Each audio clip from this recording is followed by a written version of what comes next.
kepada beliau saya persilahkan.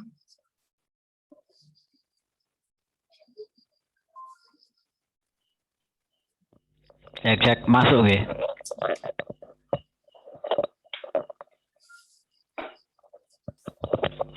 Jadi Mas tulis ke aku kayak gini. Assalamualaikum warahmatullahi wabarakatuh. Waalaikumsalam warahmatullahi wabarakatuh.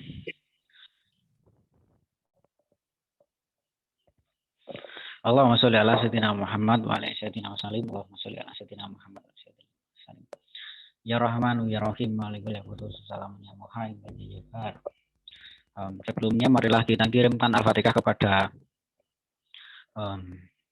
guru-guru kita, para kiai-kiai kita, kemudian para sahabat-sahabat kita yang selalu memberikan curahan-curahan ilmu yang begitu dalam melaksanakan samudra. Al-Fatihah untuk orang tua kita, dan khususnya untuk kiai saya, guru saya tercinta, Yai Habib Mustafa Sidoarjo. Dan Al-Fatihah untuk diri kita sendiri, mari kita amini apapun yang teman-teman dan kawan-kawan kita amini, begitu ya. Al-Fatihah. Bismillahirrahmanirrahim.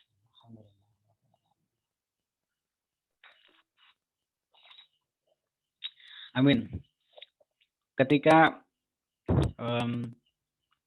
cinta manusia sudah masuk di dalam tubuhnya, di dalam jasad bahkan nafasnya, maka tidak akan pernah kau rasakan namanya ketakutan, apalagi rasa kecemasan. Ketika cinta sudah masuk di dalam tubuh seorang hamba, kan begitu toh. Bagaimana konsep cinta, bagaimana pandangan cinta yang sebenarnya dalam pandangan sudut pandang tasawuf filsafati. Kalau saya kemarin sudah membahas masalah bagaimana tentang samudra kebijaksanaan Syekh Maulana Jalaluddin Rumi dari Turki, maka malam ini saya ingin membahas sedikit tentang bagaimana pandangan mahabbahnya gitu. Guru kita yaitu Robiah Al-Adawiyah, yang gitu. Itu cukup dalam kalau berbicara masalah Robiah Adawiyah. Sekilas bahwa Robiah Adawiyah ini salah satu sufi wanita, Mas, begitu. Salah satu sufi wanita yang cukup terkenal gitu kan, dengan teori cintanya, dengan teori persahabatannya dengan Tuhan, begitu kan. Itu kita meminjam masalah teori cintanya mau Robiah Adawiyah begitu. Kalau nanti Mas Tulik nanti biasanya membahas masalah bagaimana konsep teori Erich Fromm dan kawan-kawannya, atau mungkin tentang bagaimana sudut pandang filsafat tentang pandangan sufisme atau dan sebaliknya, nanti kita bahas. Itu sedikit pengantar dari saya begitu. Kemudian kita masuk pada intinya begitu nggih. Bismillahirrahmanirrahim. Bahwa teori cinta bagi Robiah Adawiyah itu dipengaruhi oleh gurunya, yaitu kalau teman-teman sering dengar namanya Hasan Basri begitu ya, dari Basrah begitu. Dia seorang gurunya Robiah Adawiyah begitu. Dia salah satu sahabat yang pernah bertemu dengan 300 sahabat Kanjeng Nabi yang berperang ketika perang Badar begitu. Dan salah satu istilahnya ayahnya tasawuf, saya menilai bahwa beliau adalah Hasan Basri itu sendiri, meskipun banyak bahwa Kanjeng Nabi sendiri lah yang menciptakan sebuah tasawuf itu sendiri, meskipun tidak dikenal secara tertulis, namun kehidupan Kanjeng Nabi itu mencerminkan jiwa-jiwa sufisme, jiwa kesederhanaan, jiwa penuh dengan kasih sayang, jiwa penuh dengan kelembutan. Nah, di situ adalah dari Rumi itu sendiri dan Robiah Adawiyah, apalagi Kanjeng Nabi Muhammad. Nah, begitu nggih. Oke. Teori hub atau al-ilahiyah ini begitu nggih. Cintanya sufi ini pun juga dikatakan sebagai pengaruh dari gurunya Robiah yang saya sebutkan tadi, yaitu Abdul Wahid Ibnu Zahid, selain dari siapa tadi, Hasan Basri. Abdul Wahid Ibnu Yazid ini dikenal sebagai tokoh sufi pertama yang menanamkan konsep kecintaan kepada Tuhan. Bagaimana konsep Tuhan, bagaimana sudut pandang cinta itu ketika kita membaca surat Al-Imran ayat berapa lupa saya, 14 kalau nggak salah. Kamu jadikan cantik wanita-wanita dan binatang-binatang, kemudian perhiasan itu agar enak dipandang dan sebagainya.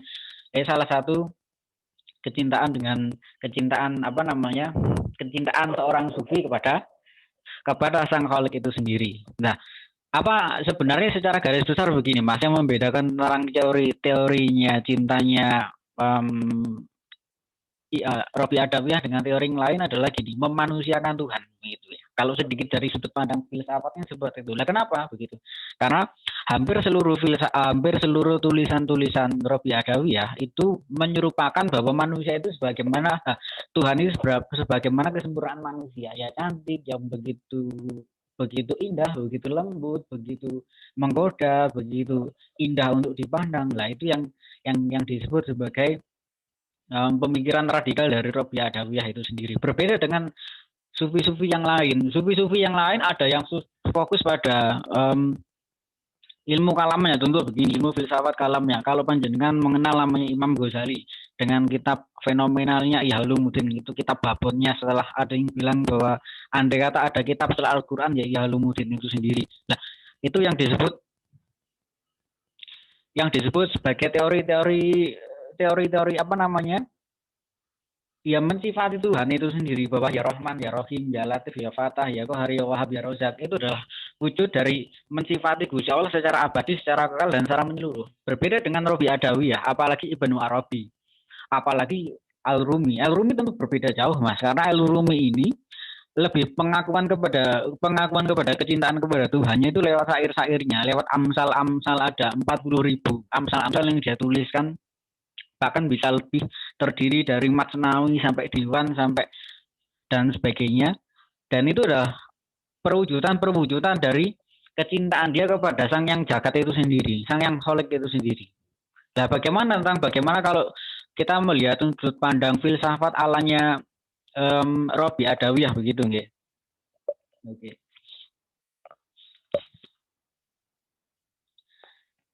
Di lain sisi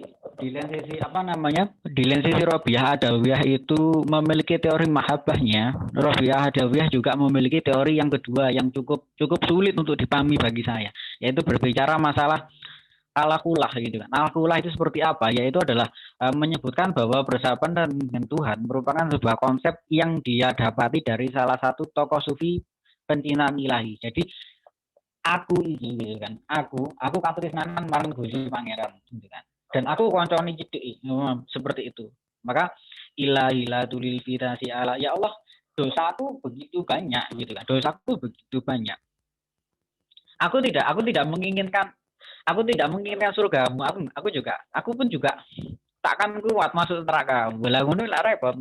Gusti Allah, iya apa arek iki dek endi seperti itu. Tapi jadikan aku sebagai kekasihmu, jadikan aku sebagai pelayanmu, jadikan aku sebagai, ya sudah, akulah hamba sayamu, kan begitu. Nah, itu yang dibawa oleh siapa? Robi Adawiyah seperti itu. Secara garis besar, teori Robi Adawiyah ada dua, Mas. Itu berbicara masalah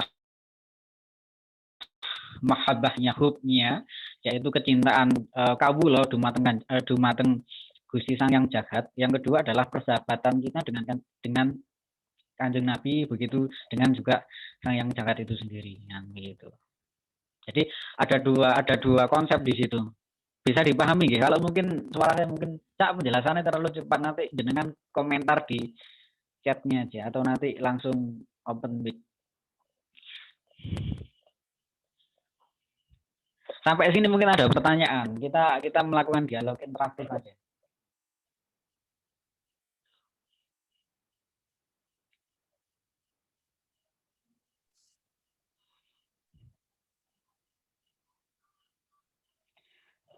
Ketika kita melihat, coba kita tengok surat Al-Maidah ayat berapa ya? 54 gitu ya. Ayat 54 yang mengatakan bahwa, yang artinya bahwa Allah Subhanahu wa taala mencintai mereka dan mereka pun mencintainya, kan begitu. Barang siapa yang menolong agama Allah, maka Allah akan menolong kita. Kan seperti itu. Maka sapa ingsun sing bakal ngeramuti kersaning Gusti Allah, kehendak yang menjagat niku bakal diewangi balik lan karo Gusti Allah itu lah. Seperti itu. Maka ketika kita melihat, ketika kita membawa konsep cintanya Robiah Adawiyah kepada dalam tubuh kita, apakah kita sudah memiliki cinta di dalam tubuh kita? Apakah memang setiap nafas yang kita hembuskan itu ada kerinduan-kerinduan yang begitu tinggi kepada Kanjeng Nabi, dengan memberikan sholawat-sholawat yang begitu indah, satu hari, setiap malam, setiap sujud, bahkan setiap langkah pun ada sholawat kepada Kanjeng Nabi. Nah, ini pertanyaan besar.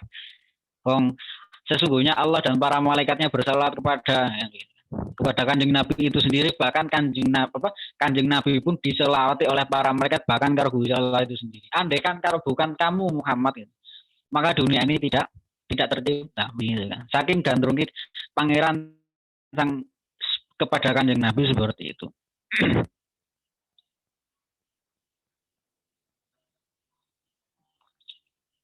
Alhamdulillah. Maka ketika kita berbicara masalah cinta, maka kita berbicara masalah diri kita sendiri. Ketika kita berbicara cinta, maka kita berbicara masalah alam semesta dan jagat raya itu sendiri. Masih kita temui bahwa jutaan orang di luar sana yang belum bisa menikmati rasa cinta, belum diberikan di Gusti Allah nikmat kesadaran. Karena poin utama dari cinta adalah sebuah kesadaran, nikmat kesadaran. Di sisi ada nikmat iman. Ketika seseorang sudah menemukan imannya, ya sudah, asyhadu alla ilaha illallah wa asyhadu anna Muhammadar Rasulullah. Iya, secara lisan. Secara lisan seperti itu. Tetapi apakah secara batin kita sudah melakukan syahadat yang betul-betul aku bersaksi bahwa tiada Tuhan selain Allah dan Kanjeng Nabi adalah utusannya? Maka pertanyaannya di situ. Maka cinta yang dibawa Robiah Adawiyah bagi saya, bagi seorang sufi, itu adalah solusi dengan kehiruk-pikuk alam semesta ini. Andai saja kita memasukkan cinta dalam sebuah rasa persakitan yang paling tinggi, rasa persakitan yang paling sakit, saya bisa jamin ketika cinta sudah masuk di dalam hatimu, maka engkau tidak akan pernah namanya merasakan rasa ketakutan. Itu pasti. Aku besok jadi apa? Aku besok makan apa? Berarti kan secara tidak langsung kita meremehkan kekuasaan Sang yang jagat Gusti Allah itu sendiri dengan kita meragukan itu tadi. Wong Gusti Allah itu Maha memberi rezeki, kan begitu. Yang paling repot adalah ketika tidak ada cinta di dalam hati kita dan kita melampaui batas kita sebagai seorang manusia. Dengan apa? Ya dengan mengurusi sesuatu yang bukan hak kita. Kita dibuat pusing itu karena kita mengurusi sesuatu yang di luar hak kita, di luar kapasitas kita. Apakah itu? Begitu kan? Rezeki, maut, dan jodoh itu kan di luar kapasitas kita. Dan kita dibuat pusing karena itu. Kan janjane iku kan urusane pangeran, kok awak dhewe melu-melu.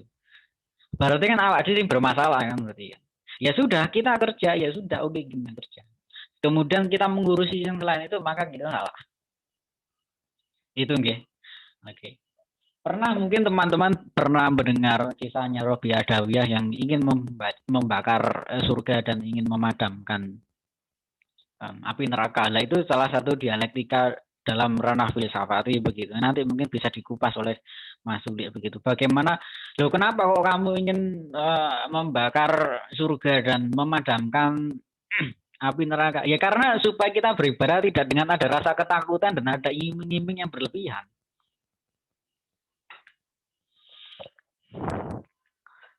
Aku mencintainya karena dia cantik, gitu.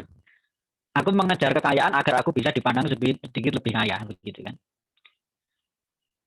Itu kan dialektika keduniawian. Jadi timbal balik. Nek gue keseneng karo aku, maka rabi karo aku. Nek aku nyambut gawe rotok keras, maka aku bisa sugih. Berikan transaksinya adalah kepada Sang yang jagat, kepada Allah Subhanahu wa taala, transaksi jual beli. Maksud aku karo Gusti Allah katene pakulan. Ya nek aku ibadah maka aku harus jadi orang kaya, ketika aku bekerja lebih maka itu kan urusan pangeran terus gitu. Dan kita terlalu sibuk untuk mencampurinya.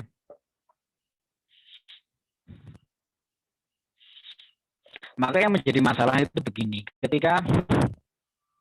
yang menjadi masalah adalah ketika kita tidak menyadari itu, hati kita tidak warok. Bagaimana tentang konsep warok, bagaimana konsep zuhud? Kalau kemarin saya sudah menyampaikan masalah bagaimana konsep makrifat dan kemudian bagaimana konsep hululnya al-halat. Nanti dalam kajian ini saya ingin membahas masalah konsep zuhud sama konsep marok. Tapi sebelum itu nanti mungkin itu dulu yang jadi pengantar saya, nanti biar dilanjutkan sama Mas Tuli dulu. Jadi nanti kita melakukan dialog interaktif. Ngaten nggih. Menawi wonten pertanyaan nggih, monggo dilayangkan mawon langsung. Matur suwun.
Ora ora kental iki krungu ning kono.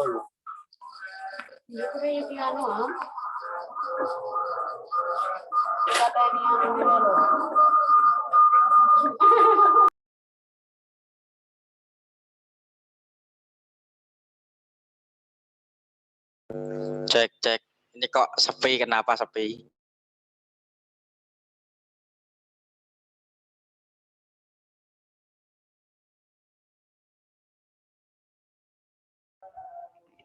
Cek. Mas Aldi monitor, Mas Aldi. Monitor. Ya. Monggo Mas Tulik, langsung saja kita sambung ke materi selanjutnya saja. Nanti kita Ya, Mas tanya Tulik masuk. yang selanjutnya saja. Oke, terima kasih ya. Saya kira tadi cek suaraku masuk ya. Mas Aldi, suara masuk? Masuk. Mantingan masuk.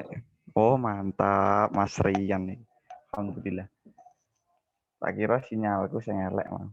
Oke, saya mulai.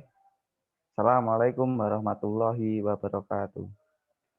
Waalaikumsalam warahmatullahi wabarakatuh. Alhamdulillahirobbilalamin. Wassalatu wassalamu ala asrofil anbiya'i wal mursalin wa ala alihi wa ashabihi ajmain amma ba'du. Bersyukur kita kehadirat Allah Subhanahu wa taala dengan mengucapkan alhamdulillahirabbil alamin, dengan kita masih diberikan kesehatan iman, kesehatan jasmani, dan keindahan Islam yang dapat kita rasakan sampai saat ini. Dan bersolawat kita kepada Nabi besar, Nabi Agung Nabi Muhammad Shallallahu Alaihi Wasallam dengan mengucapkan Allahumma sholli ala Muhammad wa ala alihi wasallim. Terima kasih kepada teman-temanku yang telah memberikan waktu pada saya. Kemarin ya Mas Aldi sebenarnya yang meminta ya di WA suruh ngisi materi yang menurutku ini ya sangat berat ya, karena banyak ahli-ahli di luar ya Cak Arya, Mas Niko dan sebagainya yang lebih disiplin ilmunya mungkin lebih menguasai daripada saya. Tapi nggak apa-apa, ini kesempatan diberikan kepada saya dan alhamdulillah kita sama-sama belajar nanti. Oke, jadi Mas Arya sudah memberikan penjelasan tentang cinta ilahiyah ya dari tokoh sufi perempuan yaitu Robiah Al-Adawiyah. Oke, di dalam Islam memang ya kita sedikit menyinggung dari konsep cinta ilahiyah. Di dalam Islam memang ketika kita melihat dari perspektif logika, pasti semua orang akan menolak. Di situ kenapa? Karena ya namanya logika itu ada yang cocok dan tidak. Tetapi ketika kita melihat Islam itu dari perspektif estetik atau suatu keindahan, tidak ada pun manusia yang menolak. Bahkan Abu Lahab pun nggak menolak itu. Padahal ketika Abu Lahab disuruh masuk Islam, dia menolak. Tetapi ketika melihat secara estetiknya, keindahan Islamnya, Abu Lahab nggak bisa menolak. Bahkan dia pernah sembunyi-sembunyi untuk mendengarkan apa? Mendengarkan Nabi Muhammad SAW mengaji, membaca ayat suci Al-Quran. Itu membuktikan bahwa estetik di dalam agama Islam itu tidak bisa ditolak. Itu menyambung dari sebuah konsep cinta ilahiyah bahwa di dalam cinta ilahiyah itu terdapat konsep keindahan antara hubungan manusia dengan Sang Pencipta yaitu Allah Subhanahu wa taala. Oke, mungkin itu pengantar saya. Tadi Mas Arya sudah banyak menjelaskan tentang penjelasan bahwa konsep cinta ilahiyah yaitu hablum minallah ya. Mungkin saya sedikit menyinggung biar kita selaras dan saling melengkapi. Maka saya akan menjelaskan dari perspektif hablum minannasnya. Dan nanti akan kita kupas bersama. Dari peserta mungkin kita bisa belajar bersama. Intinya ketika kita memberikan atau memahami dari artikulasi secara Peterlek filsafat yaitu berpikir, maka kita berpikir bersama. Ini ada peserta ini yang saya lihat Mas Niko ya ini. Kita masih dalam perjalanan. Iya, ini membuktikan bahwa kita semangat dalam menuntut ilmu. Oke. Dalam ilmu ini filsafat juga termasuk bagian dari ilmu, maka harus kita pelajari secara pelan-pelan. Pernah kita mendengar dalam atau apa ya bahasanya orang Jawa itu mengatakan nuru ilmu kanthi laku. Nah, kita bahas di sini pelan-pelan. Bahasa laku ini yang menjadi dasar dari berbagai macam perspektif nanti. Laku, dasar kata menjadi melaku. Nah, ini di dalam dunia Islam ketika kita menuntut ilmu diharuskan untuk rihlah ya bahasanya. Melakukan sebuah perjalanan panjang bahkan sampai ke negara lain ataupun ke guru-guru yang lain. Ini dianjurkan di dalam dunia Islam. Supaya apa? Supaya nanti kita tidak berpandangan yang sifatnya fanatisme. Memahami bahwa apa yang kita pahami itu yang paling benar. Ini yang harus kita yang harus kita cegah sebagai kaum cendekia, yaitu dari generasi organisasi Ikatan Mahasiswa Muhammadiyah. Dan kita harus banyak-banyak menuntut ilmu, baik dari segi jarak tempuh maupun dari banyaknya guru. Itu yang pertama, laku menjadi melaku. Yang kedua, dasar laku ini menjadi kata lakon ya. Kita pernah mendengar di dalam dunia Jawa lagi, wong tek lagi ngopo kae semedi atau lagi poso atau lagi mungkin menyendiri meditasi. Dia lagi ngapain? Dia lagi lakon kayak melakukan suatu hal yang mungkin untuk mewujudkan apa yang dia inginkan. Nah, ini dalam dunia santri biasa dikenal dengan riadoh atau latihan ya. Jadi sehingga ketika kita mendapatkan ilmu, kita harus melatih kebenaran dan lain sebagainya. Apa kita harus juga memberikan suatu keseimbangan ketika kita mencari ilmu dengan spiritualitas. Sehingga kita tidak terlalu mengepentingkan di dalam dunia ilmu saja, sehingga ada keseimbangan antara ilmu dan juga iman. Itu yang kedua. Yang ketiga, laku ini menjadi konsep atau dasar kata amal ya. Sehingga di dalam dunia ilmu sangat tidak ada manfaatnya apabila kita mencari ilmu yang sangat banyak tetapi kita tidak mengamalkan. Nah, maka dari itu sedikit ilmu yang kita dapat maka harus kita amalkan. Banyak yang kita dapat maka harus kita amalkan. Dan seharusnya ketika seseorang itu mendapat ilmu yang banyak itu secara perilaku dia akan menyejukkan, bukan malah menyalahkan satu dengan yang lain. Itu berarti apa? Konsep-konsep ilmu kantil lakunya ini dia kurang memahami secara bagus. Nah, konsep nguru ilmu kanti laku yang menjadi 3 kategori yaitu melaku, lakon, dan amal ini sebagai dasar konsep epistemologi, ontologi, dan aksiologi di dalam dunia filsafat. Oke. Nah tadi Mas Arya ya, ini sudah membahas habluminallahnya. Sekarang saya akan membahas dari habluminanasnya. Kita di sini alhamdulillah masih diberikan kesehatan, kita melaksanakan puasa di hampir akhir ya, kita hampir akhir ditinggal puasa, ditinggal kenangan ya biasa lah. Tinggal puasa ini supaya kita apa yang menjadi bekal kita untuk setelah puasa ini yang harus kita pikirkan ya. Kalau ditinggal kenangan apa yang harus kita bekal untuk apa bekal kita untuk sebuah kenangan ya arah penting kan. Tapi ketika puasa ini kita harus memikirkan hal itu supaya setelah puasa Ramadan ini kita menjadi manusia yang lebih baik lagi. Pendekatan kita sebagai hamba kepada Tuhannya dalam konsep cinta ilahiyah tadi semakin terpupuk dan semakin tumbuh dan semakin baik. Oke. Kita melihat di dalam bulan puasa ini tentu tidak hanya sebatas kita melaksanakan puasa, sholat tarawih dan sebagainya. Mari kita berpikir bersama untuk melihat yang lebih detail, lebih panjang dan lebih luas lagi apa di balik puasa Ramadan ini. Ya, saya akan memberikan sebuah penjelasan sedikit melihat puasa Ramadan dari perspektif teologi pembebasan ya. Secara umum teologi pembebasan ini mempunyai artikulasi yaitu sebuah paham tentang sebuah peranan agama di dalam ruang lingkup sosial itu secara umum. Nah, atau bahasa lain kontekstualisasi ajaran-ajaran atau nilai-nilai agama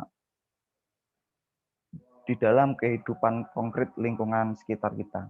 Jadi di lingkungan sekitar kita ajaran agama yang kita pelajari bersama dapat memberikan kesejukan di dalam lingkungan sekitar kita. Nah, kita melihat dari momen puasa Ramadan ini, apa yang menjadi atau apa peranan puasa Ramadan ini di dalam dunia lingkungan sekitar atau lingkungan sosial dari perspektif teologi pembebasan ini. Ini ada beberapa faktor yang dapat terangkum di dalam puasa Ramadan ini yang sangat luar biasa yang perlu kita pelajari bersama. Yang pertama, di dalam puasa Ramadan ini suatu pergerakan religiusitas itu sangat luar biasa ya. Semua orang saling berfastabiul khairat, di mana yang sebelumnya ya kita ngaji paling banter sak lembar ya dalam sehari atau bahkan selembar seminggu. Sedina saayate api itu. Nah, tetapi di bulan Ramadan ini kita berlomba-lomba, bahkan 1 juz 1 hari, 2 juz 1 hari, atau bahkan lebih. Atau mempunyai cita-cita, tujuan, nanti saya selama bulan Ramadan, saya harus khatam. Dan itu semua orang merasakan itu, dan semua orang melakukan itu.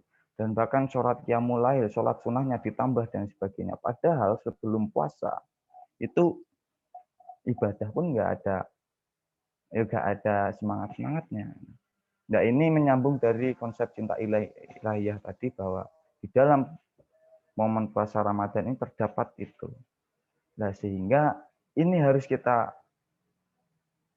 pupuk bersama, tumbuhkan bersama. Setelah bulan Ramadan kita harus Ya, minimal kita masih sama kondisinya selama bulan puasa ini.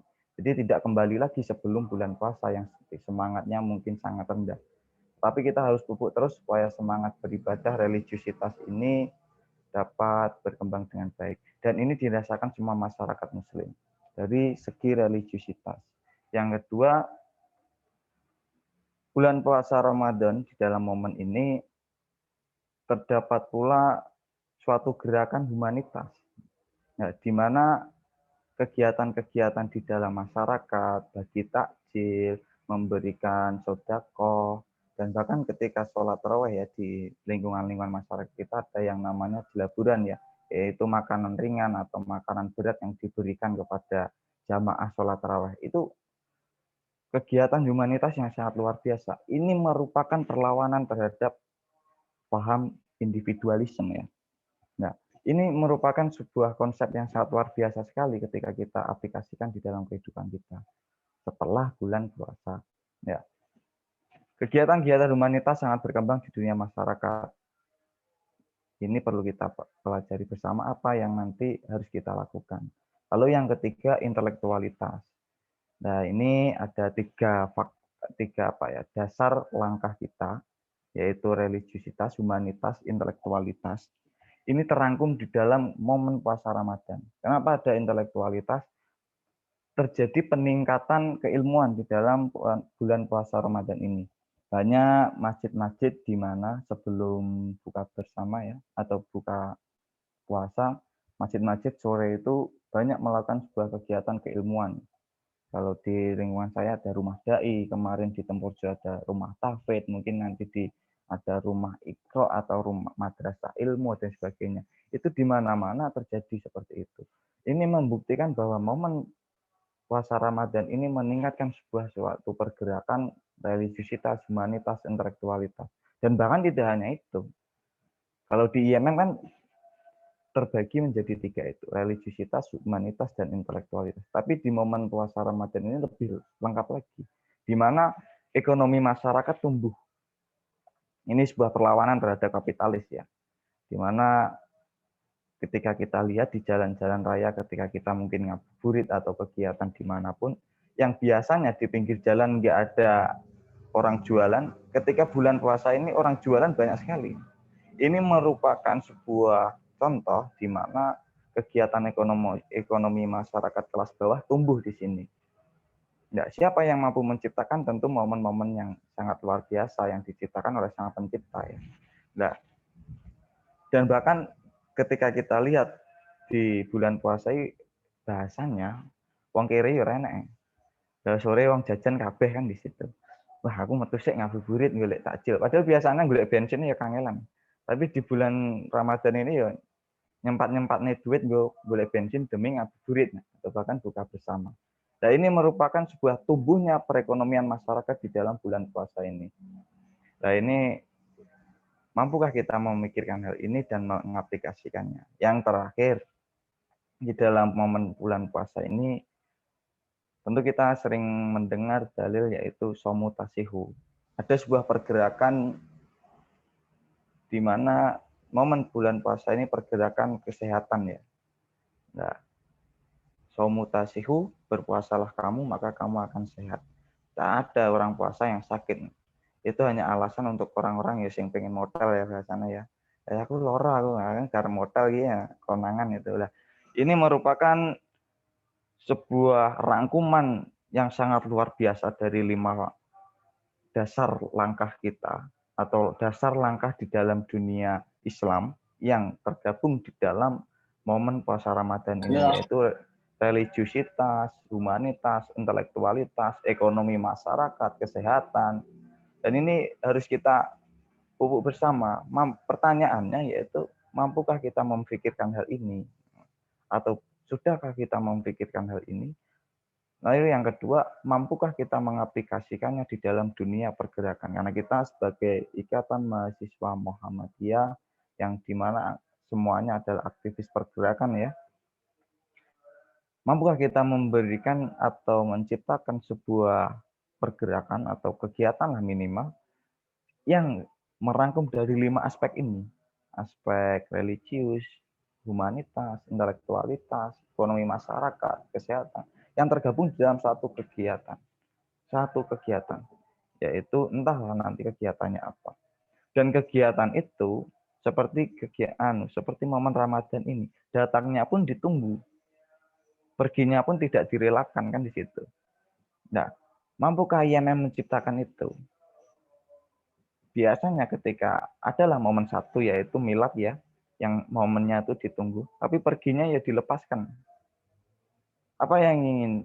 Apakah semua ingin momen milad itu terus berkelanjutan setiap hari? Kan enggak. Berarti apa? Menunjukkan bahwa momen milad itu datangnya ditunggu, tapi perginya ya dilepaskan. Tapi mampukah kita membuat sebuah kegiatan dalam konsep apapun nanti, yang merangkum dari 5 aspek itu, atau bahkan lebih nanti, yang datangnya itu ditunggu dan perginya tidak direlakan. Nah, ini perlu kita pikirkan bersama ya, untuk merumuskan sebuah gagasan ke depan, mungkin nanti calon Oke, ini nanti ada calon-calon kader. Pokoknya orang hormat masjid baru aktivitas nanti. Oke, ada orang yang mengatakan sampai masjid barangnya. Oke, enggak apa. Kan aku ya, Mas. Mereka nek dari saya sendiri pribadi. Nek di jadwal niku malah ke anggur ya. Turu ning kono niku ra apa-apa. Kalau nggak ada kegiatan dalam catatan. Tapi kalau ada kegiatan ya parkir apa. Tapi kalau nggak ada, kita tunggu ya, masih ada pemateri lain. kalau keluar ya sembuh nanti. Ya aku ramai.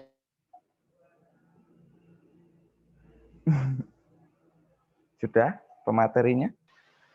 Nggih, dilanjut kepencet paling Joni, pencet. Oke. Joni. Oh, aku kira ada pemateri lain gitu. Oke. Jadi kita selaraskan antara konsep apa ya? Sufisme dari yang disampaikan Cak Arya dengan konsep apa yang ada di dalam lingkungan sosial kita. Jadi kita tidak serta-merta hanya cinta ilahiyah saja atau habluminallah saja. Tetapi habluminallah kita memberikan sebuah kesejukan di dalam sosial kita. Jadi kita tidak memikirkan ego kita sendiri, aku harap ibadah terus tanpa melakukan kegiatan sosial. Aku harap berzikir selama 1 hari penuh. Saya akan sholat selama mungkin 1 bulan penuh. Saya akan berpuasa selama 1 tahun penuh. Itu mungkin kalau di dalam dunia agama terlalu berlebihan bahasanya. Walaupun itu dibolehkan. Tetapi setidaknya apa yang kita lakukan untuk menuju cinta ilahiyah itu memberikan kesejukan di dalam lingkungan sekitar kita. Mungkin cukup itu yang dapat saya sampaikan. Mungkin nanti menyambung ke Mas Arya lagi atau ke moderator. Atau nanti langsung tanya jawab, mungkin bisa disampaikan. Cukup itu yang dapat saya sampaikan. Kurang lebihnya mohon maaf. Assalamualaikum warahmatullahi wabarakatuh. Waalaikumsalam warahmatullahi wabarakatuh.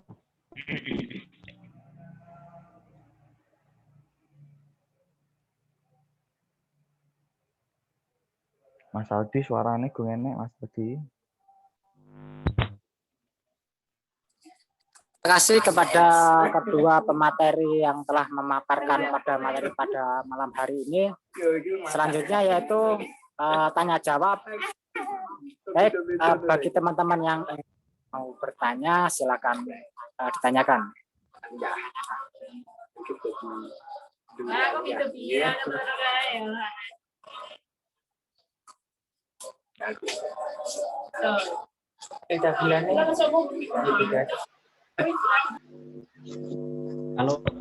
Kalau belum ada pertanyaan nanti tak lanjut 10 menit untuk materi saya belum selesai, masih setengah ini.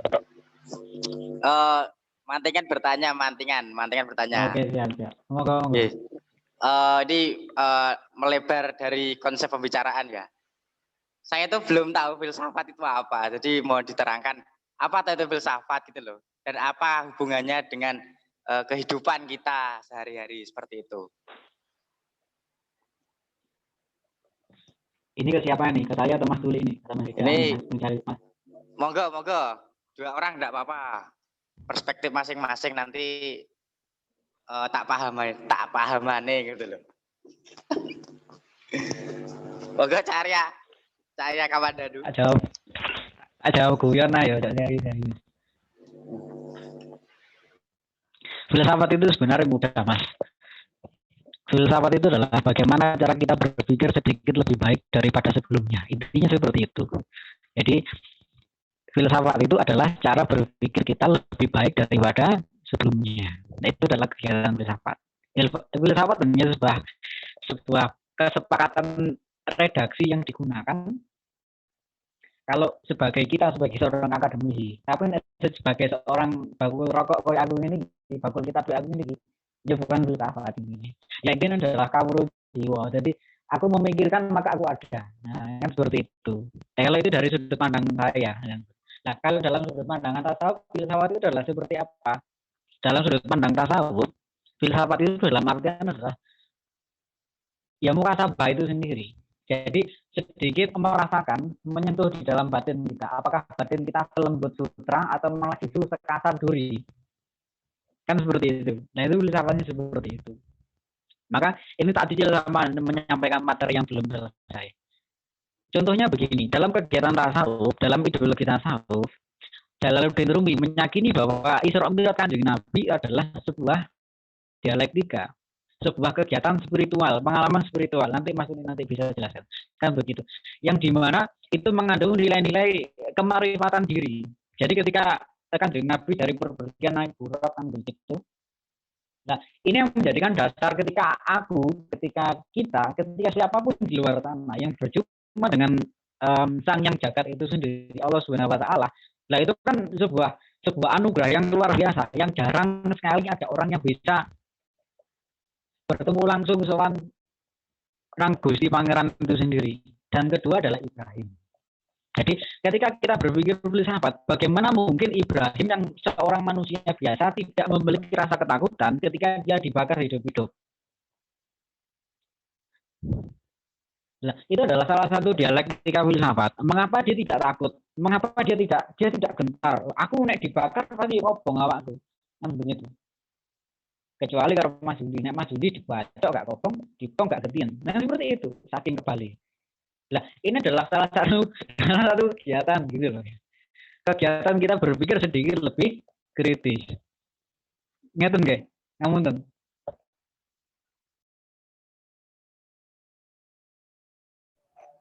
Gantian nggak ini jawabnya atau cukup Cak Arya mungkin sudah lengkap dan jelas ya? Monggo Mas Lima. Oke, tergantung penanyaannya ya. Moga Mas Tuli mungkin bisa memberikan tanggapan. Tadi nek Cak Arya kan berpikir lebih maju atau lebih kritis gitu loh intinya. Ya. Nah mungkin dari Mas Rizal Effendi ya Cak Tuli monggo seperti apa gitu loh pemahamannya. Oke, tadi Mas Rian ya bertanya apa wow? Filsafat itu apa ngono kan? Nggih, filsafat apa gitu. Nah, itu sebenarnya Mas Rian sudah berfilsafat ya. Karena Mas Rian sudah memikirkan apa tadi itu filsafat kan di situ. Jadi kalau Mas Rian itu nggak berpikir berarti kan nggak berfilsafat. Jadi dasar dalam berfilsafat yaitu berpikir, yaitu menggunakan akal, di mana akal ini adalah pembeda dari makhluk Allah yang lain. Yaitu di dalam bukunya Pak Ahmad Abdi itu menjelaskan akal ini yaitu dasar hukum yang nomor 3. Atau dalam dunia filsafat terkenal kita mendengar istilah human is animal rasional, yaitu manusia adalah hewan yang berpikir. Berpikir di sini adalah berfilsafat. Jadi ketika kita tidak mau berfilsafat atau tidak mau berpikir, maka tinggal human is animal, rasionalnya hilang. Jadi manusia adalah hewan. Atau dalam dunia Islam, hayawanun natik, yaitu hewan yang berpikir. Dalam bahasa Arabnya seperti itu. Nah, di situ kita tahu bahwa di dalam konsep ilmu, dalam dialektika ilmunya Al-Ghazali, nanti kita berpikir untuk menyambungkan apa sih itu filsafat. Kita bahas secara umum ilmu itu dalam dialektikanya Al-Ghazali ada ainun, yang kedua ada nur, yang ketiga ada duhur ya. Yaitu ada mata, ada cahaya, dan ada hal yang tampak atau wujud di situ. Jadi contoh ketika kita dalam dunia ilmu atau mencari ilmu ya bahasanya, kita tidak punya mata. Kita tidak akan tahu apa warna hijau, apa warna merah, apa warna biru. Nah, maka dasar yang pertama itu mata atau pendengaran atau dan lain sebagainya. Yang kedua ada cahaya, nur. Ketika kita bisa melihat dan kita diperlihatkan warna hijau, tetapi itu di dalam sebuah tempat yang sangat gelap tanpa cahaya, kita bisa membedakan nggak itu warna hijau atau warna hitam? Nah, maka cahaya di sini sangat penting sekali dalam dunia ilmu. Bukan, jangan diartikan bahwa cahaya itu selalu yang berbentuk lampu ya. Yaitu cahaya di sini sebuah hidayah atau taufik bahasanya di dalam dunia Islam yang diberikan oleh Allah kepada yang pencari ilmu. Yang ketiga ada duhur atau perwujudan. Contoh tadi ada warna, itu perwujudan yang harus kita pelajari. Nah, disitulah konsep yang nantinya muncul dari kalangan berfilsafat, di mana filsafat sebelumnya yang terkenal dari kaum sofis itu dialektikanya dalam dunia ilmu mungkin kita bisa tahu ya, kita sering mendengar bahwa kaum sofis keliru ya di dalam dunia berpikirnya, di mana yang seharusnya secara duhur itu hijau, dia mengatakan merah. Kenapa? Karena ada yang memesan untuk mengatakan hijau itu merah. Nah, kenapa muncul filsafat? Diambil dari kata philo dan sophia ya, yaitu cinta kebijaksanaan, di mana Socrates mengatakan hijau ya hijau, bukan merah. Nah, sehingga Socrates pada saat itu ya ditentang beberapa orang-orang yang pemikir pada waktu itu.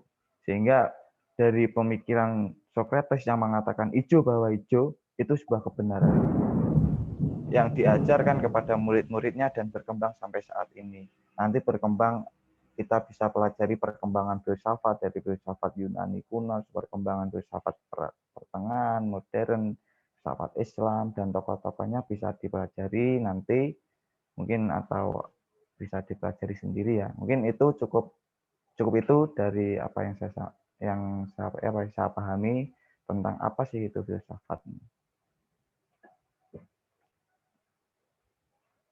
Oke, terima kasih kepada dua pemateri.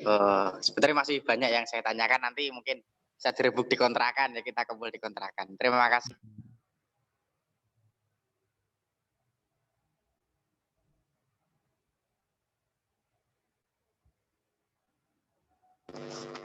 Monggo Mas Aldi dilanjut Mas Aldi.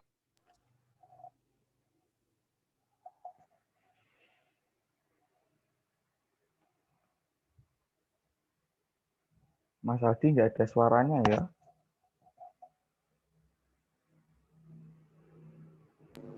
Mas Aldi geprek saya Mas Aldi.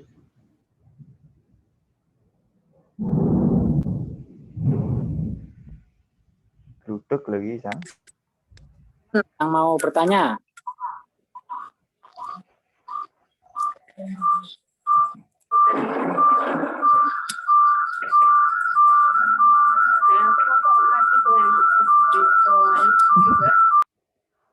Nek bakul es krim.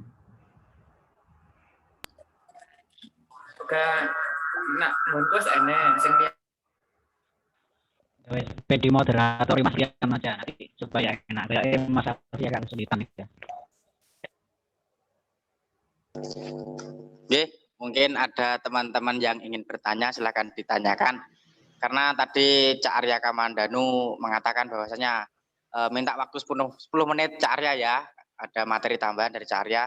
Mungkin ada yang mau bertanya, silahkan bertanya teman-teman.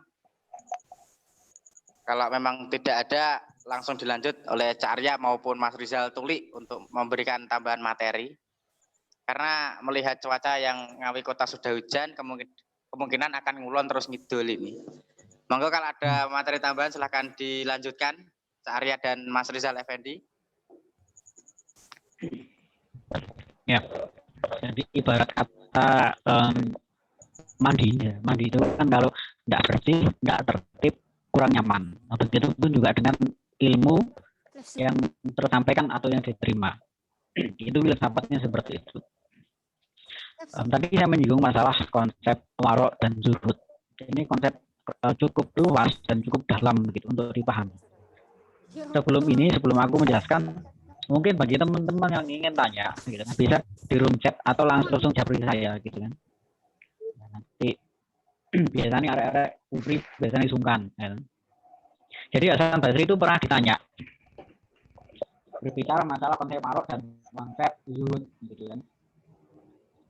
Apa yang membuat rusaknya agama dan apa yang membuat agama itu melemah, gitu. Kalau di dalam ceritanya, ketika Hasan Basri ini ditanya Sayyidina Ali, yang dapat menyelamatkan agama adalah warok dan yang dapat merusaknya adalah tamak. Begitu nih. Ali bin Abi Thalib terlihat gembira dengan jawaban Hasan Basri. Begitu. Ya sudah, kalau memang kau bisa menjawab pertanyaanku, maka kau layak menjadi pembicara di kalangan umum umat yang banyak ini. Jadi konsep warok itu adalah konsep warok itu saya mengartikan bahwa kita atau siapapun di luar sana yang sedikit berhati-hati. Ya, saya ulangi lagi, warok itu adalah sebuah konsep yang di bawah yang kita sebut sebagai kehati-hatian diri. Contoh seperti ini. Apa yang kita minum, apa yang melekat di dalam tubuh kita, baju ini, gitu. Apa yang kita gunakan di cincin kita dan apa yang ada di dalam isi dompet kita, itu akan dihisap sama Sang Yang Jagat itu sendiri, Allah Subhanahu Wa Taala. Untuk gawe apa duitmu, gitu. Makanan yang kita makan, minuman yang kita minum, ini apakah sudah betul-betul halal dan thayyib atau masih dalam kategori syubhat yang tidak jelas? Pakaian yang kita gunakan ini bertujuan memang betul-betul tulus atau memang sengaja ingin dipertontonkan supaya kita diakui oleh depan umum bahwa kita sedikit lebih ganteng dan lebih cantik. Apapun yang kita katakan itu bersifat kesombongan atau memang sebuah ketawaduan. Itu pertanyaan besar seorang sufi-sufi martir yang besar. Ketika contoh, saya seorang dokter, gitu. Saya mematok satu kali suntik ke Mas Duli itu 70.000, kan begitu. Nah, kalau 70.000 itu tadi itu halal, iya. Saya sebagai seorang dokter, saya menjual otak, saya menjual obat, saya menjual keahlian saya, itu sah dan halal. Tetapi kalau 70.000 itu membuat Mas Duli ngapunten, besok pagi tidak bisa makan karena uang 70.000-nya saya ambil, maka saya uang yang saya ambil itu tidak baik toh, tidak tahu kan. Maka halalan atau hibah, ya kan, seperti itu. Maka harus bersifat warok, halal iya, tapi tauhid belum tentu. Nah, maka secara tidak langsung kita dolimkan sama beliau. Nah, maka harus dihitung. Contoh jam tangan ini saya dipinjami oleh Mas Tuli. Cak Gawon, aku sampai gawa ae kan gitu. Ya oke tak gawa. Tapi 15 tahun kepengker gitu. Jam ini enggak tak kembalikan karena wajibku adalah mengembalikan ketika aku meminjamnya. 15 tahun kepengker aku di Surabaya, Mas Duri di Mantingan. Nah, nanti bagaimana hukumnya kan begitu. Ya saya chat, Mas ini jamin jenengan. Saya mohon ijab kabul untuk jam ini saya ambil untuk kenang-kenangan. Kalau Mas jenengan buat saya ijoli duit gitu. Engko tak ijoli benda sing liya kayak kenang-kenangan jenengan. Mas Duli ngomong ijab kabul. Ya wis cak penai kenang-kenangan. Nah, itu kan harus berhati-hati. Yang melekat di dalam tubuh, yang kita pakai, yang ada di lemari kita, yang ada di dalam kamar kita, barang-barang kawan-kawan kita, itu sudah sah belum menjadi milik kita atau justru masih kepunyaan orang lain. Kita kan harus bersifat waroknya di situ, sedikit berhati-hati. Nah, sebagaimana sedikit linier dengan konsep zuhud. Zuhud adalah yang sedikit merasa cukup, itu meninggalkan rumah ada keperluan khusus turun, sami-sami. Zuhud adalah ketika kita yang sedikit merasa cukup, yang banyak merasa wis cukup iki wae gitu. Ketika lapar merasa kenyang, ketika haus sudah merasa ya sudah ini harus seperti ini. Jadi kalau ada yang mengatakan bahwa sufi kok pakaiannya kok compang-camping apa itu ekspresi dari sufi, saya katakan belum tentu. Karena sufi itu malah justru menjadi kaya dan pintar itu sunnah Kanjeng Nabi yang begitu. Tetapi jiwa-jiwa nilai-nilai kesudahan itu bukan berarti kemudian kita harus menanggalkan semua alam semesta, tidak. Ini yang disalahpahami oleh teman-teman ketika memahami sufi, kesalahpahamannya di sini. Padahal Syekh Qutbur Rabbani Syekh Abdul Qadir Jalani mengatakan dalam kitabnya Qutbur Rabbani bahwa zuhud adalah ketika harta ini cukup menempel di dalam tangan kita tapi tidak sampai masuk di dalam tubuh kita, hati kita.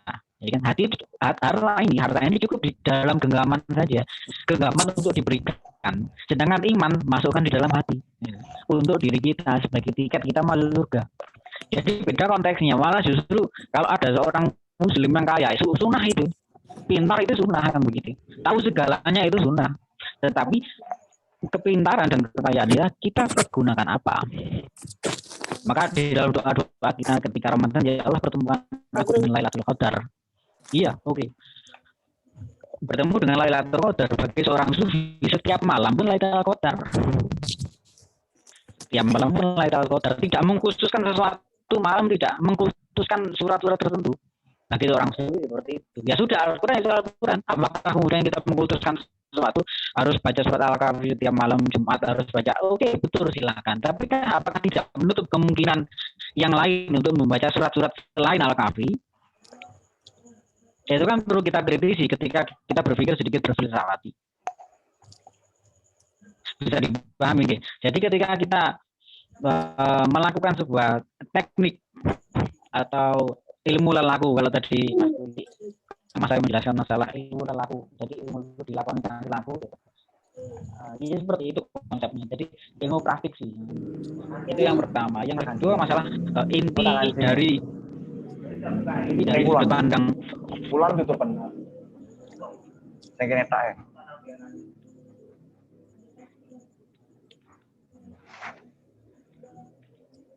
Intinya begini, inti dari ajaran siapa ini? Prof. Adawiyah itu berbicara masalah memeluk kepatuhan kepada Allah Subhanahu wa taala dan membenci sikap melawan kepadanya. Yang kedua, menyerahkan seluruh diri kepada yang dikasihinya, yang dicintainya, yaitu Sang Yang Jagat itu sendiri, Allah Subhanahu wa taala. Dan yang ketiga, mengkosongkan hati dan segala-galanya kecuali dari diri yang dikasihi. Intinya seperti itu dari ajaran sufisme. Dimanapun seperti itu. Jadi di dalam ayat-ayat Al-Quran sebenarnya sudah banyak.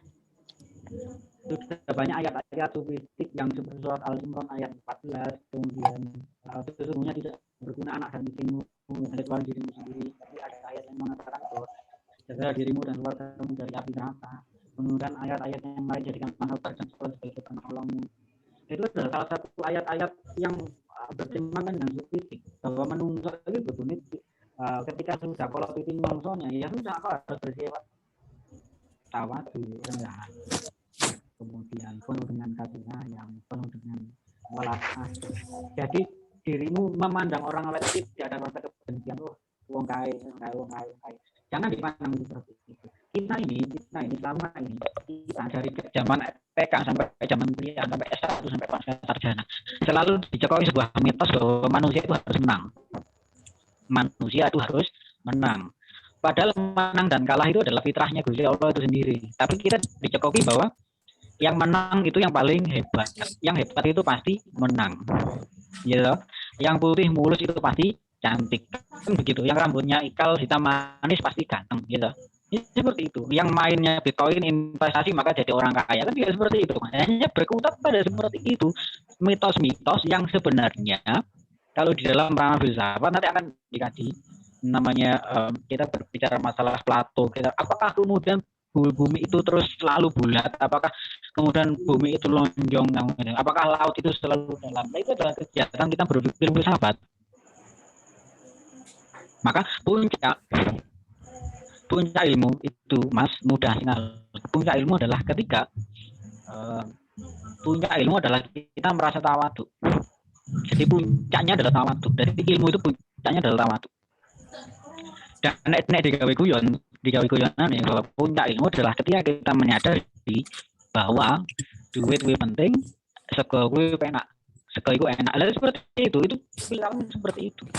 Ketika kita membaca, ketika kita mengetahui fenomena di luar sana, ketika adik-adik di luar kita yang masih mengkampanyekan bahwa dirinya sebagai seorang yang cantik, bahwa dirinya sebagai seorang yang harus diakui sebagai seorang wanita yang memiliki daya ikat tersendiri, itu kan hanya sebuah gerakan-gerakan eksistensi yang hanya berkutat pada seperti itu. Apakah kemudian 15 tahun dia akan terlalu main TikTok seperti itu? Tentu tidak.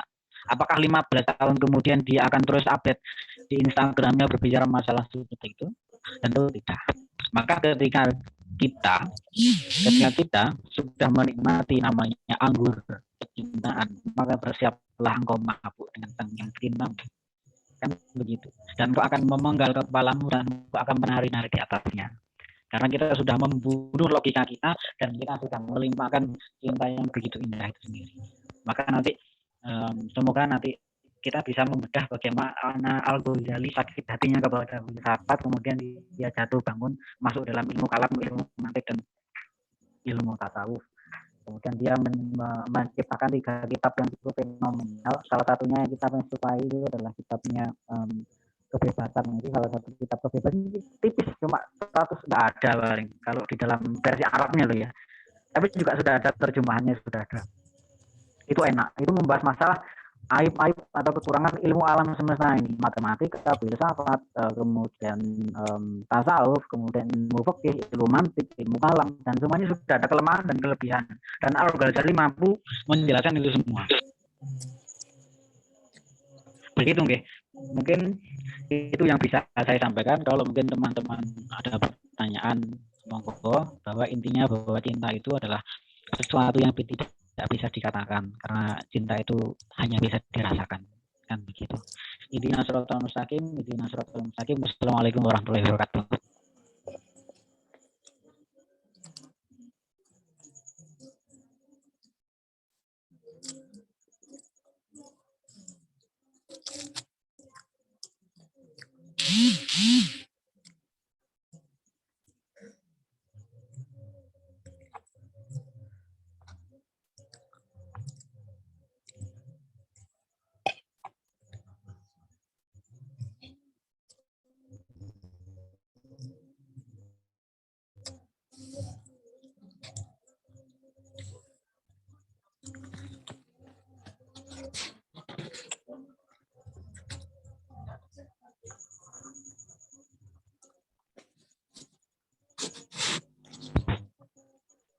John, nggak kedengeran.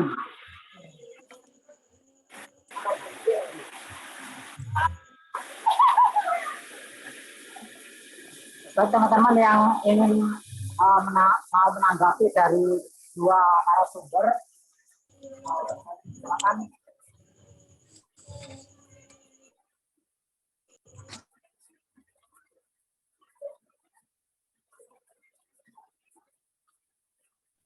Monggo teman-teman. Ini masih sesi tanya ini.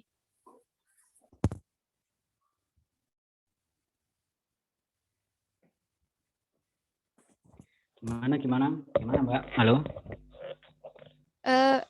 Ini masuk sesi tanya jawab apa masih materi, Mas? Tanya jawab langsung aja. Ini sudah selesai kayak Mas Tulik juga sudah capek itu. Oke, kalau begitu saya izin tanya ya. Oke, monggo. Mengenai yang tadi disampaikan Mas Tulik ya. Sebelumnya saya mau bahas tema ini, sufisme, filsafat. Nah, ini yang kita ketahui, sufisme itu ilmu untuk mengetahui bagaimana cara menyucikan jiwa, menjadikan akhlak, menjernihkan akhlak, membangun lahir dan batin. Nah, mengenai ini kan bulan puasa. Nah, kalau kegiatan-kegiatan di bulan puasa yang positif tadi sudah disampaikan oleh Imam Rizal. Nah, Tapi kalau mungkin hanya kegiatan kita itu mungkin kurang, mungkin gini aja langsung ke pertanyaan ya. Bagaimana menyelaraskan pikiran dan mental secara efisien untuk mewujudkan tujuan kita hidup sebagai manusia. Nah, itu tadi yang saya tanyakan. Kalau kurang jelas bisa ditanyakan kembali, Mas Tulik. Jelas belum ini? Pertanyaannya bisa diulang langsung ke pertanyaannya. Udah Langsung ke pertanyaan. Oke. Bagaimana menyelaraskan pikiran dan mental secara efisien untuk mewujudkan tujuan kita hidup sebagai manusia. Nah, kita kan hidup sebagai manusia ini untuk ibadah ya, Mas. Nah, tadi yang saya tanyakan untuk menyelaraskan pikiran dan mental supaya tujuan kita itu lebih efisien gitu. Oke, siap-siap.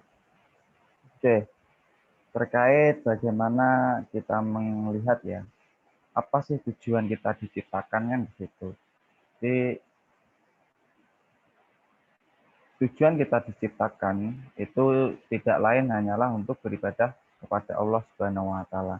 Nah, supaya kita dalam berpikir maupun secara mental itu efisien. Nah, itu tentu dalam kita beribadah itu harus tahu apa sih tujuan ibadah itu. Yang kedua, apa sih di balik ibadah itu, kan di situ. Nah, contoh kita lagi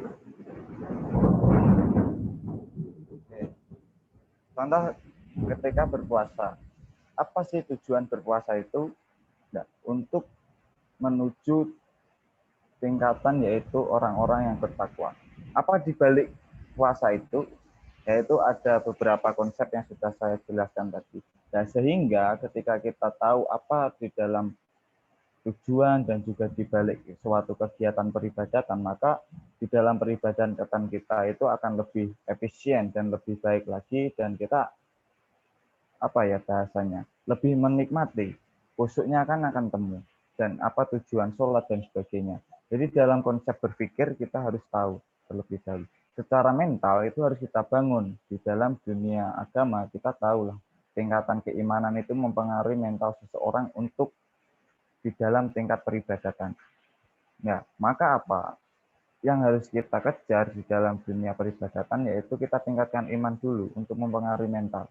Nah, bukan berarti ketika kita, contoh ketika kita bersedekah ya, kita biasalah tangan kanan memberi, tangan kiri harus tidak mengetahui. Nah, ini ada beberapa perspektif tentang hal ini. Contoh ketika kita memberi sesuatu kepada orang lain, contoh kita bersedekah 100.000. Dan itu kita tunjukkan kepada orang lain, nah aku itu sedekah 100.000. Yaitu secara mental apa? Dia mentalnya pemamer ya, atau riak ya. Nah, tetapi ada pula suatu contoh ketika kita mau beramal, tetapi wah aku kan nak beramal ning kene ketok konangan wong aku didadari riak. Nah, itu mentalnya seperti apa? Itu sebenarnya ketika kita lihat di dalam dunia sufisme ya, itu sudah masuk di dalam mental riak ya, pamer. Nah, padahal itu tujuannya baik. Aku nak sedekah nek kene konangan wong atake. Karepe apa? Karepe tangan kiri tidak mengetahui, tetapi dengan tujuan itu sudah di dalam dunia sufisme sudah termasuk riya. Nah, mental-mental seperti itu harus kita pelajari juga. Jadi harus ada keselarasan antara ilmu yang harus kita lakukan dan juga mental yang kita bangun di dalam dunia keimanan untuk sebuah peribadatan. Karena ada sebuah perkataan ya, yaitu naumu alim khairihi ibadatul jahil, yaitu tidurnya orang yang beribadah itu lebih baik daripada ibadahnya orang yang bodoh. Nah, maka dari itu supaya ibadah kita itu lebih berkualitas, nah itu kita harus tahu ilmunya dulu, kita bangun mentalnya dulu, itu untuk peribadatan yang berkualitas, sehingga ibadah kita itu tidak hanya berhubungan kita dengan Gusti Allah, tak ada dengan Allah Subhanahu wa taala. Sehingga maksudnya apa? Dalam arti ibadah kita itu dapat mempengaruhi orang lain. Contoh kita ketika mungkin kita bersama orang-orang yang secara tingkat keimanannya baik, itu ketika kita di depannya ingin melakukan sebuah tindakan yang tidak baik ya, kita kan malu biasanya. Aku tidak penak yang di Pak Kai ya, makanya api ya, aku orang melakukan elek nih kini gak penak. Nah itu apa? Itu sudah mempengaruhi orang lain walaupun kita tidak melakukan apapun. Sehingga dari keselarasan pikiran, mental, dan juga keimanan itu nanti akan mempengaruhi orang lain juga, tidak hanya diri sendiri. Mungkin itu yang dapat saya jelaskan, atau kurang lebihnya nanti bisa ditanyakan lagi. Oke, siap. Terima kasih atas jawabannya kepada Mas Rizal. Nah, ini selanjutnya mohon maaf ya, dari moderator ada kendala sinyal karena hujan, jadi moderator saya ambil alih. Nah, langsung saja kalau ada pertanyaan lagi bisa saya tunggu.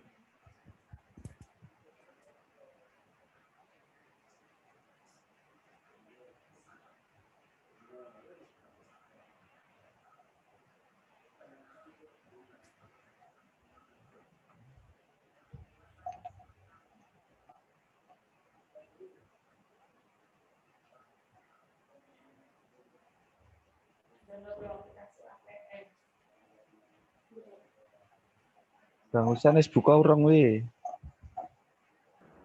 Wes. Benar. Aku harap tanya oleh orang lagi. Oh, oleh. Makanya silakan. Oh iya. Saya mau lagi ngiling-ngiling lagi kelingan. Gini, aku agak apa ya? Ini lebih ke perspektif pribadi, agak bingung. Tadi Mas Arya tadi bilang katanya malam Lailatul Qadar itu menurut Sufisme itu setiap malam dipuasakan malam Lailatul Qadar, gitu ya Mas Arya ya? Yang tadi itu. Iya betul. Ya, saya jadi ingat tentang dalil-dalil pencarian malam Lailatul Qadar, di mana itu kan utamanya di 10 hari terakhir ya kan. Ini rada melebar dikit. Tetapi dalam studinya Dr. Abdullah As-Sayyid dari Mesir itu mengatakan malam Lailatul Qadar itu tidak ada kejadian-kejadian langit yang seperti biasanya, karena menurut dalam studinya NASA, Dr. Corner 15 tahun yang lalu itu mengatakan bahwa setiap 1 tahun sekali itu langit itu bersih, tidak ada meteor jatuh, padahal setiap harinya meteor jatuh itu 10 meteor sampai 20.000 meteor jatuh. Kemudian dalam 1 tahun sekali juga matahari itu tidak pada pagi hari tidak menyinarkan radiasi. Nah, itu menurut Dr. Abdullah As-Sayyid itu adalah malam Lailatul Qadar. Berarti kan itu datang 1 tahun sekali ya. Nah, itu kalau kita sangkutkan dengan apa tadi?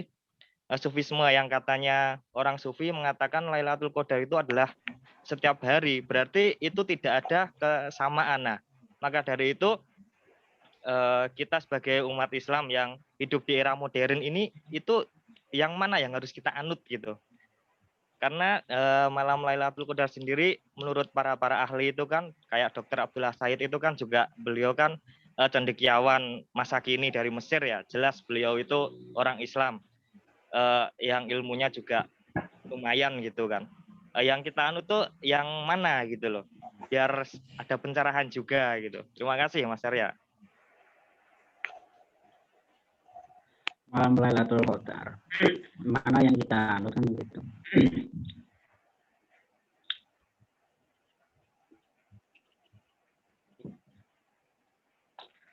Bagi saya malam Lailatul Qadar itu ya setiap malam, karena malam Lailatul Qadar itu kan pada intinya adalah malam pengampunan, malam penuh dengan berkah, malam penuh dengan terasa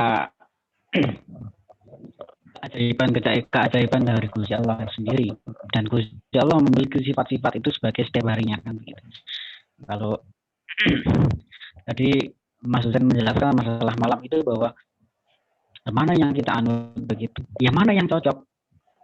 yang begitu. Kalau kita cocok pada teman-teman yang ada di akademisi, ya sudah kita pakai.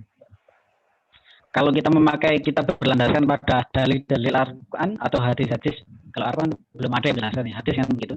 Kalau dijelaskan di dalam sebuah hadis-hadis Kanjeng Nabi, yaitu malam ganjil atau mungkin 10 hari malam terakhir, ya pakai itu, mana yang cocok. Kalau cocoknya kita adalah setiap hari adalah penuh dengan malam yang begitu indah, penuh dengan rasa pengampunan Gusti Allah ketika bulan Ramadan itu sendiri, ya sudah kita pakai itu. Maka kesimpulannya adalah saya mengatakan begini, ini mohon maaf karena aku menjawab sesuai dengan kapasitasku, Mas Ren. Jadi malam Lailatul Qadar itu adalah sebuah malam yang begitu indah yang dihadiahkan oleh Gusti Allah kepada kita sebagai seorang Muslim dengan iming-iming itu tadi. Tetapi apakah kita sebagai seorang Muslim bisa mengkultuskan sesuatu atau mengkultuskan malam-malam tertentu? Ya wis lah mendak gak malam ganjile sing malam kenapa aku ya sak nang karaokean kan juga tidak. Tetapi bagi kita yang begitu sabar dan tawadu dan kita menerima, ya sudah enggak apa-apa. Setiap hari adalah malam Lailatul Qadar, kapanpun aku beribadah kepada Allah dan aku memaksimalkan malam itu. Maka ketika ditanya, jenengan lebih nyaman di mana, gitu kan? Sebagai referensi lebih memilih yang mana? Ya saya memilih sebagai sudut pandang seorang sufi, seorang tasawuf. Kapanpun, dimanapun, jam kapanpun, di malam ganjil ataupun genap, bagi saya rahmat Allah pun bertebaran di mana-mana. Dan begitu, toh? Nggih ngapunten ini Mas Husen. Oke, terima kasih Carya, mencerahkan sekali ini. Oke. Mungkin ada tanggapan lain dari Mas Rizal Effendi, karena pematerinya kan 2, jadi mungkin ada perbedaan apa atau mungkin sama gitu. Biar saya juga lebih tercerahkan, ngoten. Ayo teko aku bareng. Oke, terima kasih. Dari aku nanti cik meditasi nanti. Oke, terima kasih pertanyaannya. Sebenarnya kalau secara sumber dari kalimat tersebut saya juga belum memahami ya, juga belum tahu, mungkin saya lebih tahu. Tetapi ketika kita lihat dari apa sih hikmah dari kata malam Lailatul Qadar itu setiap hari, itu ada hikmahnya di situ. Tadi sudah sampaikan ke Arya. Kalau kita tahu malam Lailatul Qadar itu nanti di malam ganjil, mungkin itu sudah ada dalil yang menguatkan ya. Tapi kalau orang itu terlalu kaku memahami hal itu, nanti dia akan ibadah secara optimal, secara maksimalnya hanya di malam ganjil. Wah, aku malam ganjil aku tak buru malam Lailatul Qadar ya. Wes sesuke aku tak turu wae traweh kesel aku. Nah, hanya malam-malam itu. Jadi apa yang dimaksud? Ini ada motivasi di sini. Ada motivasi untuk tingkatan ibadah kita. Sebagaimana dalil-dalil yang kita sudah ketahui ya, ada seorang pelacur dia masuk surga karena dia memberi minum anjing, walaupun itu dhaif ya hadisnya, tapi itu ada motivasi di situ. Motivasinya apa? Kita harus saling menyayangi antara makhluk Allah. Dan ada dalil pula saumuni naumu sa'imin ibadatun, tidurnya orang puasa itu adalah ibadah. Jadi itu ada motivasinya, bukan motivasi untuk tidur ya. Jadi motivasi untuk meninggalkan hal-hal yang kurang baik. Jadi kalau motivasinya untuk tidur ya bar subuhan turu teko sore juga ibadah namanya, latihan mati yang namanya. Ya, itu jadi yang saya dapat lihat di sini itu bukan dari unsur dalil, bukan unsur sumber dan sebagainya, tapi dari unsur motivasi untuk meningkatkan peribadatan di sini. Ada sanggahan atau tanggapan, monggo. Oke, terima kasih. Wah, ini jos tenan nih. Mantap. Semakin tercerahkan.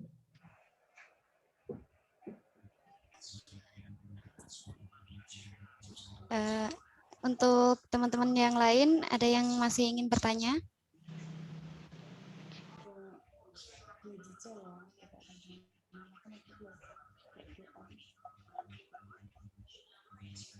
Mas Judi nek kata kok gak lengkap. Ayo Mas Jundi keluarlah. Iki ceritane Mas Jundi rasan-rasan mana lho, ini? Jun. Jundi tangi turu, Jundi. Iki rasan-rasan lho, Jun. Kowe gak melu rasan-rasan, Jun. Dosane nggo aku dhewe ta ya. Ayo dosa bareng, Jun.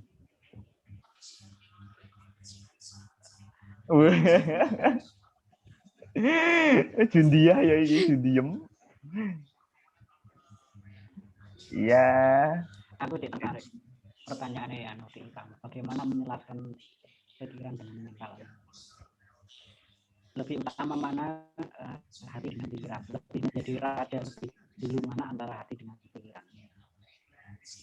Kurang, maaf Arya kurang jelas. Kurang keras ini suaranya. Kurang gandang jadi. Jadi aku tadi tertarik dengan pertanyaannya Mbak Iva. Mas, bagaimana caranya menyelaraskan pikiran dengan mental gitu kan? Iya, aku berpikir begini. Lebih dulu mana merajainya antara batin dengan pikiran gitu kan? Nah, kan seperti itu. Aku mengartikan bahwa yang menjadi raja adalah pikiran, bukan batinnya. Gitu kan. Kenapa seperti itu? Hatinya gitu kan. Ketika hatiku ingin contoh, aku ingin pergi ke tempat karaokean gitu kan. Tetapi pikiranku berkata lain. Kalau aku pergi ke karaokean, maka uangku akan habis. Gitu. Maka lebih mendahulukan pikiran lebih dulu daripada batin itu sendiri. Itu adalah teknik bagaimana kita menguasai keadaan diri kita ini, begitu kan. Tapi kadang-kadang bagi mereka yang mohon maaf mungkin mentalnya sedikit lemah, maka mereka akan goncang.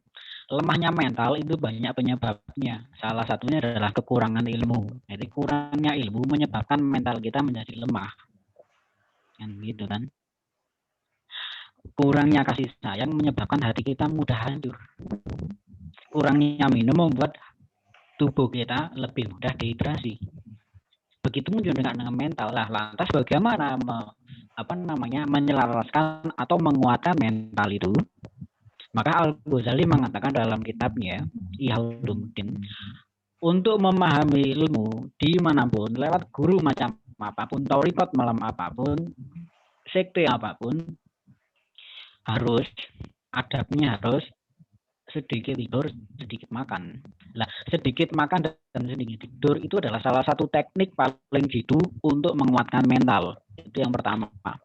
Di dalam kitab yang sama, Al-Ghazali mengatakan, ketika pikiran dan mental sudah terselaraskan, lantas puasa terbagi menjadi 3. Kalau tadi Mas Tulis menjelaskan masalah puasa. Bagi Ghazali, puasa terbagi menjadi 3.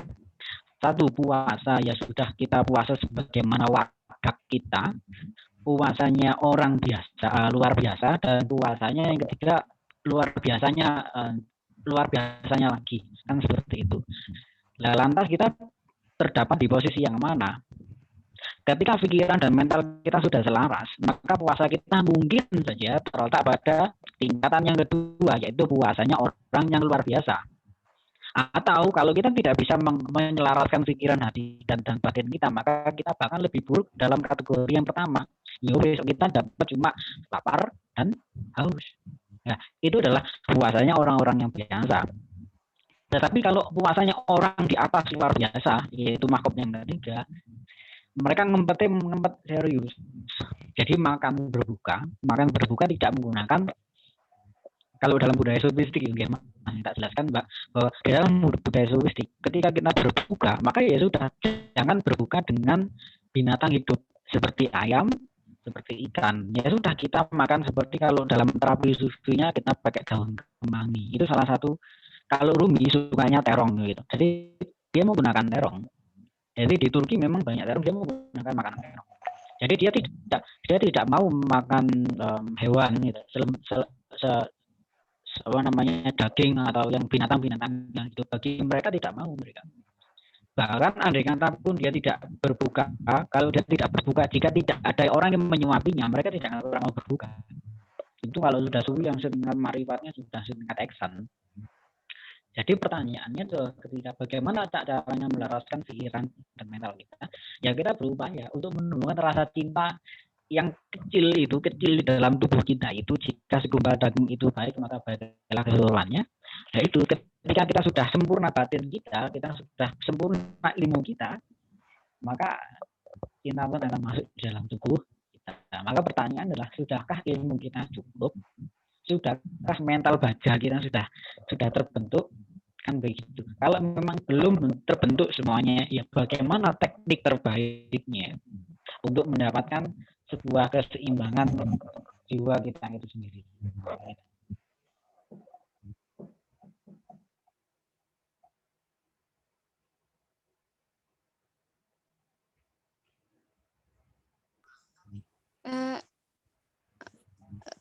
Terima kasih atas penjelasannya dari Cak Arya. Nah, sebelum kita tutup acara, saya mohon kepada kedua pemateri untuk memberikan kata-kata sebagai penutupnya. Oke, terima kasih.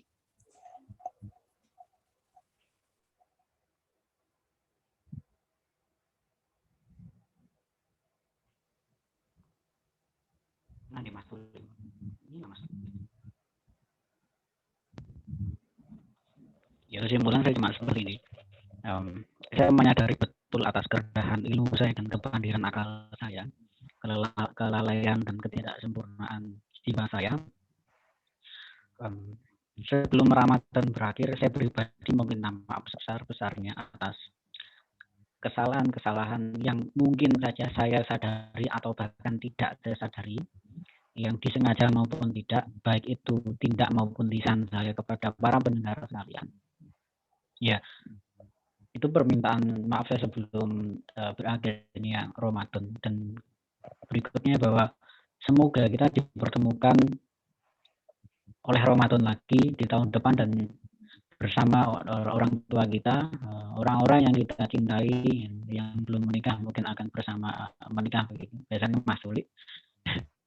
Kemudian semoga kita, orang-orang doa-doa kita selama Ramadan ini ataupun sebelum Ramadan di masa silam diamini, diamini oleh Gusti Allah dan para malaikatnya, dan apa yang kita rindukan kepada Kanjeng Nabi pun juga merindukan kita, dan begitu. Maka wajibnya adalah kita mengamini apa yang teman-teman kita amini, apa yang diamini oleh orang tua kita dan apa yang diamini oleh para guru-guru kita. Pada intinya, memahami cinta dan sufisme itu tema yang cukup berat, karena sejatinya cinta itu adalah ilmu lelaku. Jadi bukan tidak bisa diterjemahkan dengan kata-kata ataupun redaksi tertentu. Dan cinta itu, ketika engkau sudah merasakan cinta yang sesungguhnya, aku katakan di awal, ketika engkau merasakan sakit, ketika engkau merasakan kehampaan, maka engkau belum tuntas untuk memahami cinta. Ketika engkau disakiti kekasihmu, maka engkau harus menerimanya. Karena puncak dari pasangan itu adalah ketika kita saling menerima sakit maupun senangnya, dan kita tidak memilih atau memihak, awakmu ayu kemudian awakmu tarabi, bukan seperti itu. Jadi puncaknya adalah ketika kita sudah saling memahami, mengerti, dan memaklumi segala apapun yang ada di alam semesta ini, baik itu buruknya istri kita, baik itu buruknya kekasih kita, baik itu kekotoran harta kita, maupun orang-orang yang terkadang menyebalkan bagi 24 jam hidup kita. Dan kita harus menerima itu secara bijaksana. Itu mungkin yang bisa saya bawakan.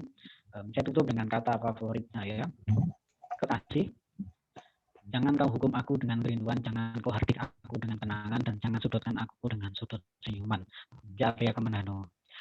Ihdina siratal mustaqim, ihdina siratal mustaqim, la haula wala quwwata illa billahil aliyil azim. Wassalamualaikum warahmatullahi wabarakatuh. Waalaikumsalam. Apa ini ya? Oh, ya, closing statement ya. Ya enak musik ya, biasanya enak musik ya. Oh, biasanya enak musik ya ini. Oke, enggak apa-apa. Renungan malam. Sedikit aja ya. Intinya cobalah kita melihat segala sesuatu secara hikmah, baik hikmah secara sufisme maupun secara filsafati. Di situ nanti kita akan menjadi seseorang yang datangnya dan tindakannya akan membuat orang lain maupun Tuhan kita gembira. Cukup itu. yang dapat saya sampaikan. Assalamualaikum warahmatullahi wabarakatuh. Waalaikumsalam warahmatullahi wabarakatuh.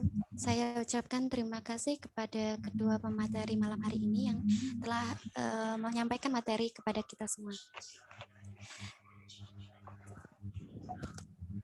Sebelum saya akhiri, kurang lebihnya saya mohon maaf. Nun wal qalami wa ma yasturun fastabiqul khairat. Wassalamualaikum warahmatullahi wabarakatuh.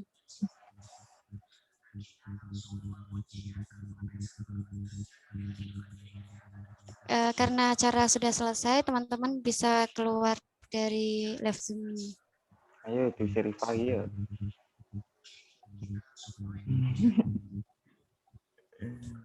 Aku pamit sih ya. Nggih, Mas. Assalamualaikum.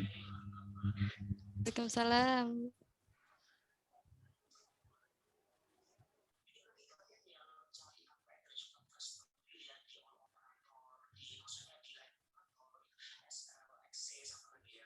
Saya juga pamit keluar ya. Assalamualaikum.